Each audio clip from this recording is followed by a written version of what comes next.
a serva de Deus, Luísa Picarreta, nasceu na cidade de Corato, na província de Bari, Itália, na manhã de 23 de abril de 1865, domingo da Misericórdia. A pequena Luísa, a quarta de 5 filhas, desde pequena manifestava uma forte inclinação à meditação e à oração, tendo como elementos fundamentais da sua vida interior um amor ardente por Jesus sofredor na sua paixão e prisioneiro por amor na Eucaristia. Ela tinha ainda uma devoção madura e sólida à Santíssima Virgem Maria. Os seus pais não prestavam atenção a estas suas afeições, até o momento em que começou a se manifestar em Luísa uma misteriosa enfermidade que a obrigava a ficar de cama, os médicos, não conseguindo encontrar a causa e dar um diagnóstico, sugeriram a visita de um sacerdote. Todos ficaram admirados quando, com um sinal da cruz, Luísa recuperou o seu estado normal. Aos 13 anos, quando trabalhava em casa e meditava na paixão de Jesus, Luísa sentiu um aperto no coração e dificuldade para respirar. Assustada, foi até a varanda e dali viu que a rua estava cheia de pessoas que empurravam Jesus, que levava a cruz, sofredor e ensanguentado. Jesus então levantou os olhos para ela, dizendo: Alma, alma, alma, ajuda-me, alma, ajuda-me. Luísa viu que algumas que a flagelavam o golpeavam até sangrá-lo. Se formavam chagas. Ela viu que a Virgem o tomava em seus braços. A Virgem lhe dizia: Vem, vem, venha consolar a meu filho. Não queres oferecer como vítima pelos pecadores? Vem beijar as chagas. Luísa entrou e, com o coração desfeito pela dor, chorando, disse a Jesus: Quanto sofres, ó meu bom Jesus! Se eu pudesse ao menos ajudar-te e libertar-te destes lobos raivosos, ó, como quereria sofrer as tuas penas, as tuas dores e fadigas em teu lugar, para deste modo te aliviar. Ah, meu bom Jesus, faz com que também eu sofra. Não é justo que tu sofras tanto por meu amor e que eu, pecadora, não sofra por ti. E desde aquele momento tornaram-se mais frequentes os períodos em que Luísa ficava na cama. Assim, as suas experiências místicas, as lutas. A família de Luísa não sabia o que fazer e a levaram a Corato. E foi neste período que passou em uma casa por 11 anos. Luísa, nesta casa, teve a visão com um condenado, na qual lhe falava: Ajuda-me, ajuda-me. Ela disse: Fia-te. Desde aquele momento começaram os grandes sofrimentos de Luísa, que depois foram seguidos pelos estigmas, pelas bodas místicas. Assim lhe seguiram as perseguições.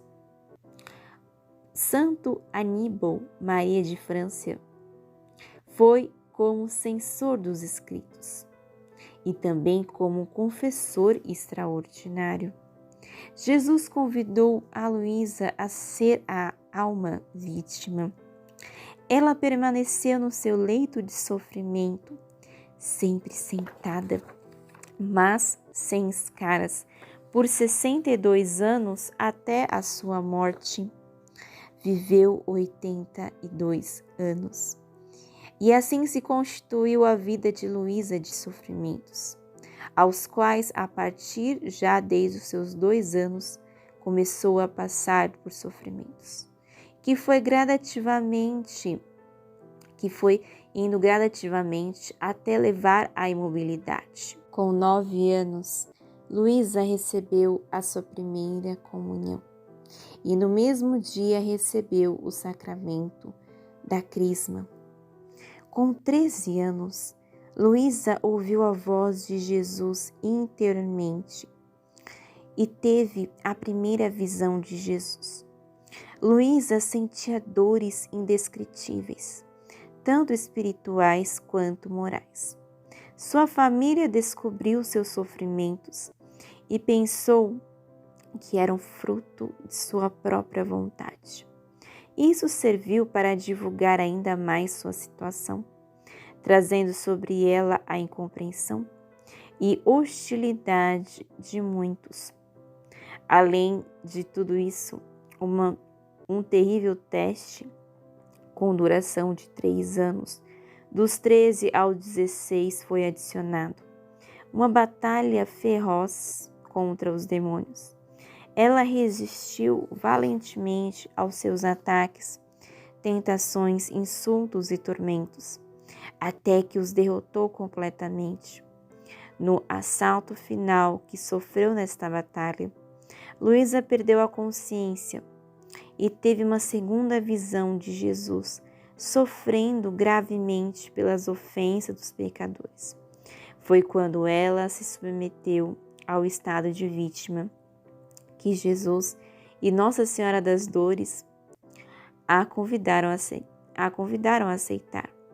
Depois disso, as visões de Jesus se multiplicaram. Luísa costumava participar de diferentes sofrimentos na paixão de Jesus, particularmente na coroação de espinhos. Como resultado, ela não conseguia comer. No início, quando insistiam, ela devolvia todo o alimento.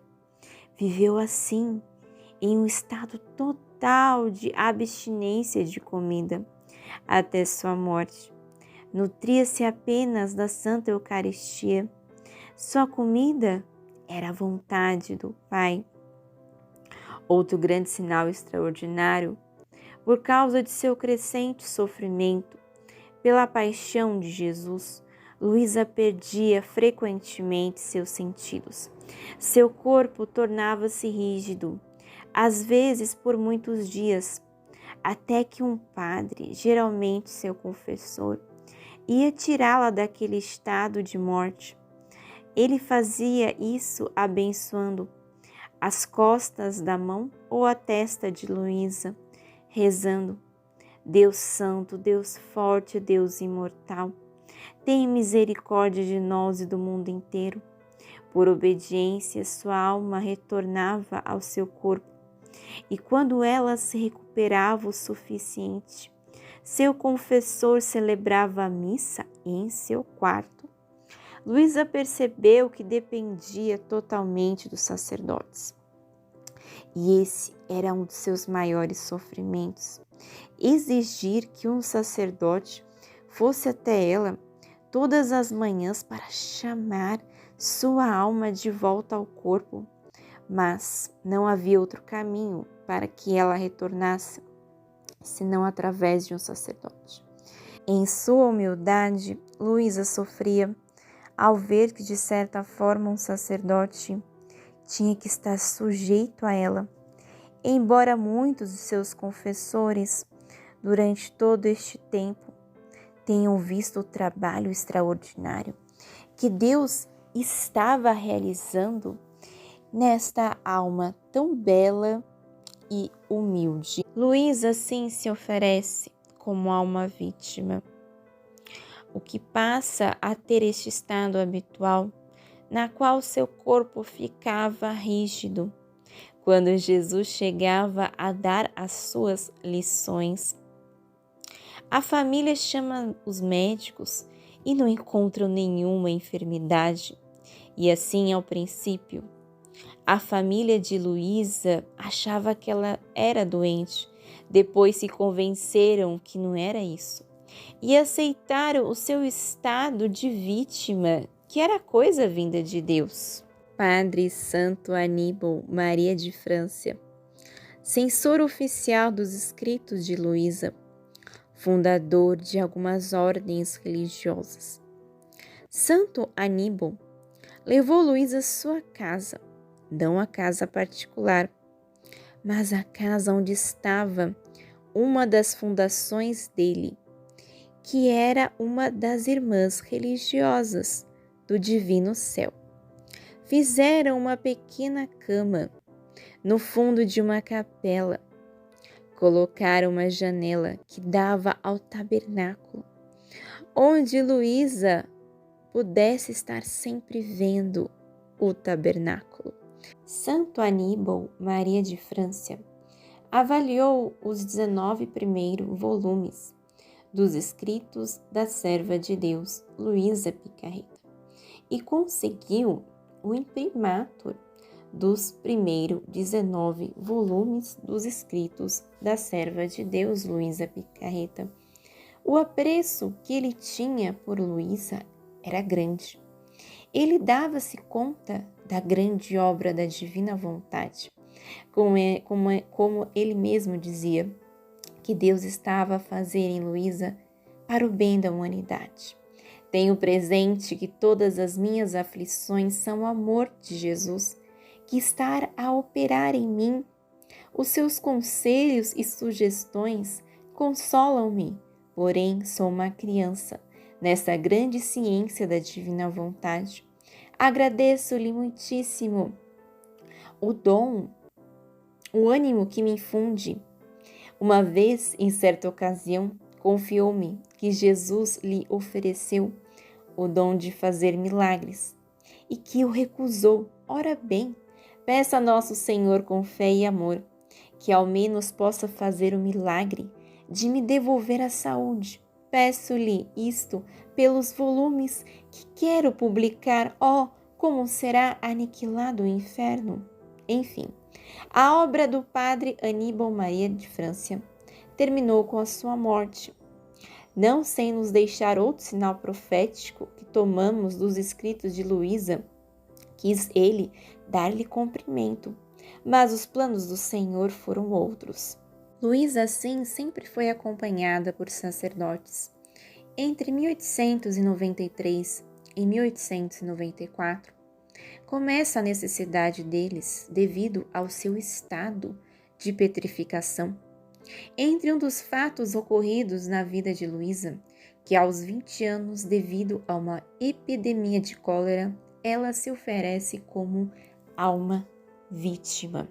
Um dia, Jesus disse a Luísa: dei voltas e mais voltas à terra. Olhei uma por uma as criaturas, para encontrar a menor de todas. A tua pequenez agradou-me e escolhi-te. Confiei-te aos meus anjos, a fim de que te acudam, não para fazer-te grande, mas para que conservem a tua pequenez. E agora quero começar a grande obra do cumprimento da minha vontade. Nem com isso te sentirás maior, mas pelo contrário, a minha vontade far-te-á menor, e continuarás a ser a pequena filha da divina vontade. Volume 12, 23 de março de 1921. Jesus revelou a Luísa o grande desejo do seu coração, que o homem viva na sua divina vontade, para voltar à ordem, ao lugar e à finalidade para a qual foi criado. Isto é, aquilo que ele mesmo nos ensinou a pedir na oração do Pai Nosso: faça-se a tua vontade, assim na terra como no céu. Deste modo, Jesus depositou em Luísa as suas maravilhosas verdades, para que, como depositária e secretária dos tesouros da divina vontade, tornasse conhecido o decreto eterno da vinda do seu reino na Igreja e no mundo inteiro. Durante muitas décadas, sempre 1 hora da manhã, sua alma saía de seu corpo e, até às 6 horas, Jesus a levava a vários lugares, paraíso, purgatório, inferno e outros lugares do mundo. É dado o ofício a Luísa. Agora, a finalidade do ofício da divina vontade se está dando a Luísa para que Luísa faça o que fazia a divina vontade na humanidade de Jesus. Tudo está sendo depositado em Luísa. Sai de Luísa e sai através dos escritos. Os escritos são de Luísa. Assim, Jesus fala a Luísa: tudo o que escreves é o que eu fiz em tua alma. Luísa está praticamente copiando, transcrevendo o que Jesus fez em seu interior, e isso o coloca nos escritos. Luísa tem que se consumir, cumprir nela a santidade humana, para que Deus decida enviar sua vontade. Luísa tem a presença de Jesus Redentor nela. No dia 28 de fevereiro de 1899, teve início a redação do seu diário, que se concluiu com 36 volumes espessos. Com muito esforço, ela escreveu, após ter recebido a ordem do seu confessor, para relatar tudo o que acontecia entre ela e Jesus. Luísa, que havia feito somente o primeiro ano fundamental, não teve como se eximir da obediência. Seu confessor sabia de suas limitações, mas ainda assim a ordem foi categórica. Santo Aníbal Maria de França tornou-se o seu confessor extraordinário e revisor dos seus escritos, que pouco a pouco eram regularmente examinados e aprovados pela autoridade eclesiástica.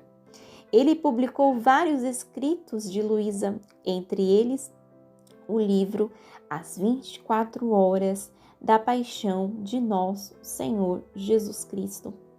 Em seu diário autobiográfico, cujo título foi dado por Jesus, O Reino da Minha Divina Vontade, no meio das criaturas, livro do céu, a chamada à criatura para retornar à ordem, ao lugar e à finalidade para a qual foi criada por Deus.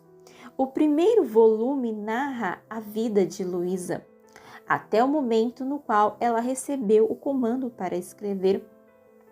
Foi concluído com um caderno de memórias de sua infância, escrito em 1926.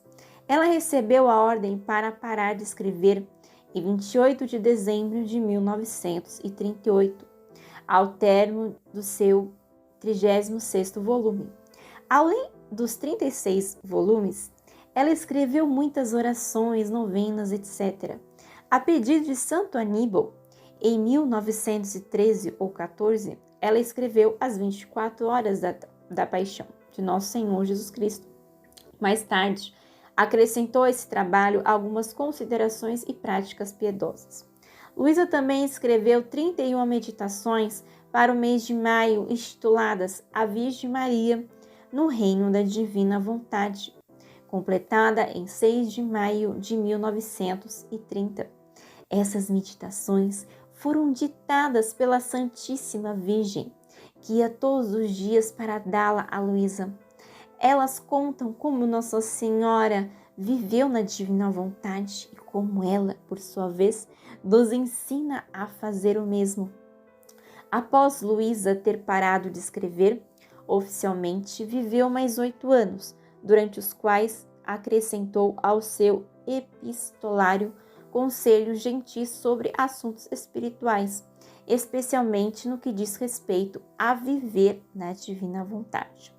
Luísa morreu em Corato em 4 de março de 1947, antes de completar 82 anos de idade, depois de uma curta, mas fatal pneumonia. a única doença grave diagnosticada durante sua vida. Ela morreu ao amanhecer, na mesma hora que seu confessor estava acostumado a fazê-la sair de seu estado de morte todos os dias. Seu último confessor, Dom Benedetto Calvi, respondeu: fenômenos extraordinários após a morte de Luísa. Seu corpo está sentado em sua pequena cama exatamente como ela estava quando ela vivia. Era impossível endireitá-la, mesmo com a ajuda de várias pessoas. Ela ficou nessa posição, então eles tiveram que construir um caixão especial. Algo extraordinário aconteceu. Seu corpo inteiro não sofreu a rigidez cadavérica que se segue após a morte. Ao longo de vários dias, ela esteve à vista de todos em Corato e de muitas pessoas que vieram do exterior com o objetivo específico de poder ver e tocar com suas próprias mãos este grande fenômeno. Após a morte de Luísa em 1947, seguiu-se um período de cerca de 20 anos de interesse em seus escritos.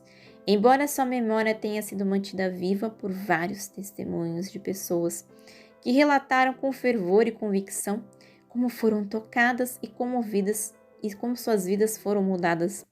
Na década de 80, o arcebispo Giuseppe Carata e a irmã Assunta Marigliano fundaram a Associação da Luísa Picarreta em Corato, Itália, com sede no próprio edifício onde Luísa viveu a maior parte da sua vida. O arcebispo Carata escreveu e fez inúmeras viagens frequentes ao Vaticano em favor de Luísa. Em maio de 94, seguindo o protocolo exigido, a Associação Luísa Picarreta, com a assinatura da irmã Assunta Marigliano, solicitou ao arcebispo Carmelo Cassati que iniciasse a causa da beatificação de Luísa. No final de julho de 94, o arcebispo Cassati assinou uma carta de louvor a Luísa, nomeando Monsenhor Felipe Possa como postulador da causa, ordenando-lhe que escolhesse os vice-postuladores, formando assim a comissão oficial, com toda a autoridade concebida pela Igreja. No dia 20 de novembro de 1994, na festa de Cristo Rei, a Santa Sé deu o seu nulla obstate, Arquidiocese Trani Bartella, guiada por Sua Excelência Monsenhor Carmelo Cassati para a abertura oficial da causa da canonização, no dia 29 de novembro de 2005. Sua Excelência Monsenhor Giovanni Battista, arcebispo da Arquidiocese naquela época, encerrou a fase diocesana, recolhendo imensos documentos e testemunhos sobre a fama da santidade da serva de Deus, iniciando assim a fase romana da causa. E por meio da serva de Deus, Luísa Picarreta, por meio dos escritos da serva de Deus, Luísa Picarreta, nós temos hoje acesso ao dom da divina vontade, ao conhecimento do dom da divina vontade, ao conhecimento do reino do Fiat Supremo, assim como Jesus fala à serva de Deus, Luísa Picarreta, em seus escritos: minha filha, é verdade que viver em meu querer é um dom, e é possuir o dom maior, mas este dom, que contém valor infinito, que é moeda que surge a cada instante, que é luz que nunca se apaga. Agora estou fazendo contigo para preparar o reino do Fiat Supremo. Tenho-te contigo, faço-te navegar o mar interminável daquele que pode te dar acesso junto ao Pai Celestial, a fim de que supliques, venças, imperes para obter o reino para obter o Fiat do meu reino e para cumprir e consumar em ti toda a força milagrosa que se necessita para um reino tão santo. Tenho-te continuamente ocupada em teu interior no trabalho de meu reino. Faço-te girar continuamente para fazer e para refazer, para completar tudo o que se necessita, tudo que todos deveriam fazer para formar o grande milagre de meu reino. E externamente nada deixo aparecer de milagroso em ti, exceto a luz de minha vontade. Que possamos mergulhar nos escritos da serva de Deus Luísa Picarreta, conhecer, aprender todos os ensinamentos que Jesus nos deixa por meio da serva de Deus Luísa Picarreta, conhecer sobre a divina vontade, sobre o dom da divina vontade. O material de formação usado neste vídeo veio do site divinavontade.com.br e dos vídeos do Dr. Salvador Tomazini do canal Terça Fiat. Os links serão deixados na descrição deste vídeo.